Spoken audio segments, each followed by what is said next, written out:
Gaz Education мэргэжлийн сургалтын төв.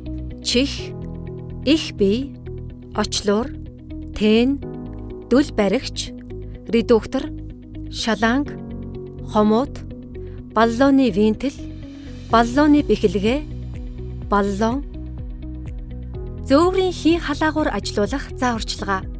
Редуктортой холбож, халаагуурыг шалангтай холбох. Шалангны нэг үзүүрийг халаагуурын хийн оролттой холбож, хомуутыг чангална. Редукторыг баллонтой холбохдоо гараар нар буруу эргүүлж, хомуутыг хий гаргахааргүй чангална. Холболтыг шалгах. Халаагуурын чихийг унтраах байрлал дээр тохируулсан байхыг анхаарна уу? Баллоны крантыг нар буруу эргүүлж хийг нээгээд редуктор, шаланг, баллоны холбоос халаагуурын холбоосноос хий алдаж байгаа эсхийг хөөстэй усаар шалгана. Хий алдаж байвал хөөсрөх ба энэ тохиолдолд баллоны хаалтыг хааж, өрөөнд агаар оруулаад гэмтэлтэй хэсгийг сайтар чангалж, холболтыг дахин хөөсөөр шалгаад хэвийн болсны дараа халаагуурыг ажилуулна. Халаагуурыг асаах, ашиглах заавар.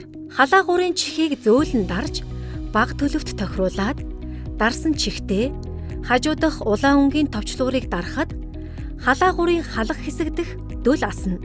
Дүлийг тогт урчтал 5-аас 10 секунд дарах үйлдэлээ үргэлжлүүлнэ.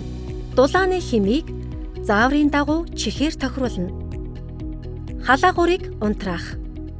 Халаагуурыг ажилуулж байх үедээ баллоны крантыг нар зөв эргүүлж хийг хаана.